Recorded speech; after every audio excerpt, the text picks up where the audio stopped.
আহা নারীর মায়ে পইরা জীবন গেছে জয়রা না জানি কোন অপরাধে হইলা এমন জীবন না জানি লিয়া দিলা এই জীবন রে রে চাঁদ মামা টিভি দিয়া যা রে কে যে ভালো কে যে মন্দ আমি চিনি না রে না জানি গাও গাও এমনি গাও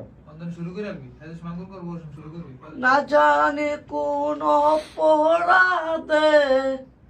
হইলা এমন জীবন আবার আবার বাদাম দেয় সবাই একটু সাইলেন্ট থাকো না জানি কোন অপরাধে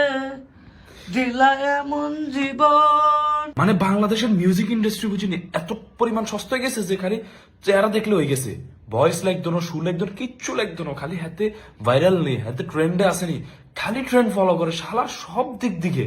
মানে শুধু ট্রেন্ডে ফলো করতে আছে, মানে ট্রেন্ড ছাড়া বুঝছেন কিছুই ফলো করতে পারে না। হালার তাহলে মিউজিক ইন্ডাস্ট্রি বলেন সবকিছু বলেন যাতে ভাইরাল হাতের যে সব করাইবো। আর হাকে দিয়েছেন কতগুণ আছে যে কত ভালো ভালো গান গায়, কত ভয়েস ভালো, সবকিছু ওভারঅল ভালো, মানে হিগুলো কোনো খানাই নাই, কিনলে হিগুন ট্রেন্ডে নাই তো তাহলে এত বলে কি আর গান গায় কিছু বুঝছেননি। মানে কি পরিমাণ মানে মিউজিক ইন্ডাস্ট্রি কি পরিমাণ নিচে যাইলে এগুলার দিকে গান বানায় হালার তাহলে। এগুলো তো অবশ্য মিউজিক ইন্ডাস্ট্রি কোনো ধরন জানে, এগুলো হচ্ছে বসতে হয়েছে আছে না কিছু স্টুডিও আছে না যে হেতারা ওই যে মাইকিক গার এমনি কিবোর্ড একান দিয়ে লই বই যায় মিউজিক বানাইতো, এতারা হচ্ছে এ রুমে বুঝেননি। এগুলো হয়তো এগুলো এটাই ডিজার্ভ করে আর মনে হয় হালার থালার।